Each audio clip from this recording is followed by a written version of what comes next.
Logam Hitam karya Syifa Mufidah Khairunnisa.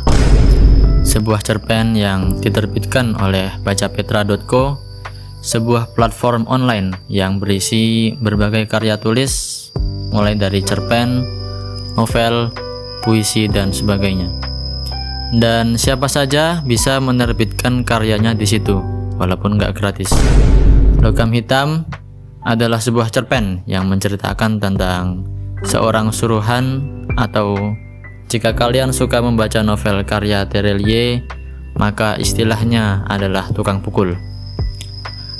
Orang suruhan ini disuruh oleh bosnya yang bernama Bos Lali untuk pergi ke sebuah desa. Di desa tersebut tinggal seorang petani berumur 30-an tahun, dan ia adalah target dari tugas ini.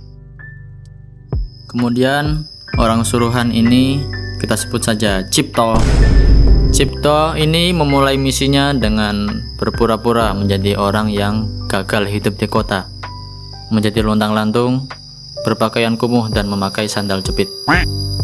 Ia pun datang kepada kepala desa di mana target tadi tinggal. Kemudian Cipto mendramatisir alasan-alasannya mengapa hingga datang kemari.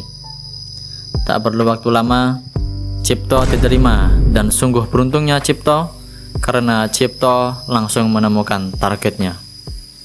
Seorang pria berumur 30-an bernama Jalu, dan dia adalah seorang kepala tani. Dan beruntungnya lagi, Cipto diperbolehkan oleh Jalu untuk tinggal di rumahnya. Jalu sendiri tinggal sebatang kara di rumahnya.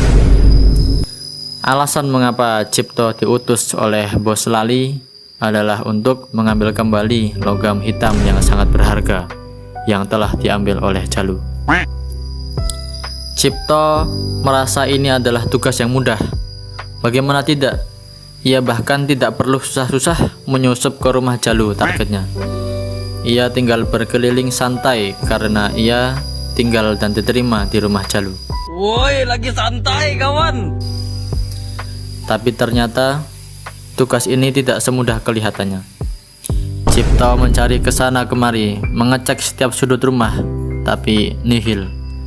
Ia tak menemukan apapun. Tak hanya rumah Jalu, Cipto juga mencari logam hitam itu di gudang penyimpanan yang digunakan Jalu untuk menyimpan hasil panen. Tapi hasilnya nihil juga. Cipto selalu mengamati tingkah laku dan gerak-gerik Jalu, tapi sama sekali tidak ada yang mencurigakan. Cipto pun sangat kesal dibuatnya. Hari berganti hari, pekan berganti pekan, hingga sebulan lebih Cipto masih belum menemukan petunjuk apapun. Tapi akhir-akhir ini Cipto melihat bahwa Jalu mulai pucat. Singkat cerita, semua orang diundang untuk datang ke acara pesta khitanan anak kepala desa. Acara itu besar, ada organ tunggal dan makanan prasmanan yang beraneka ragam. Di saat semua sedang bergembira berpesta, ada seseorang yang menyendiri. Dia adalah Jalu. Wajahnya pucat pasi, tapi tidak ada yang menyadarinya. Para warga pun mengajak Jalu untuk ikut berpesta. Mereka menari bersama.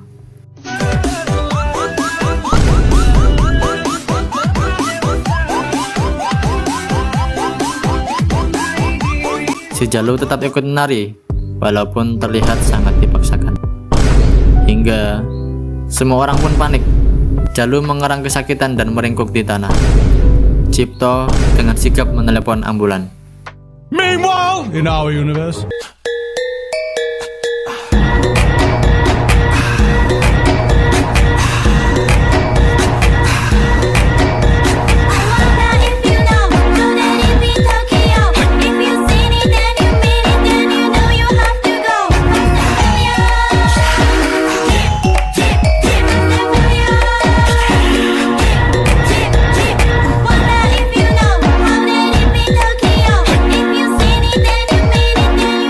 Semua orang kembali dikejutkan dengan Jalu yang mengeluarkan darah dari mulutnya sambil terbatuk-batuk. Tak hanya itu, muncul cairan hitam yang keluar dan membasahi celana bagian belakangnya. itu adalah kotorannya. Ambulan pun datang dan tanpa rasa jijik membuka celana Jalu berniat membersihkan.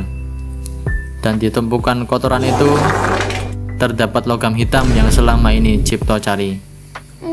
Sesampainya di rumah sakit, Cipto pun mengetahui bahwa ternyata selama ini Jalu menyimpan logam itu di perutnya. Logam itu keluar setiap kali Jalu buang air besar. Tapi Jalu selalu membersihkan logam itu dan kembali menelannya. Begitu terus selama kurang lebih 2 bulan. Cerpen pun ditutup dengan Cipto yang berhasil menyelesaikan tugasnya. Cerpen ini menggunakan sudut pandang orang pertama melalui tokoh aku, orang suruhan yang kita panggil Cipto. Sebenarnya tidak ada tulisan maupun dialog yang menjelaskan siapa nama tokoh utama ini. Dan makna atau kritik yang terkandung dalam cerpen ini aku pun tak tahu. Bagaimana menurut kalian?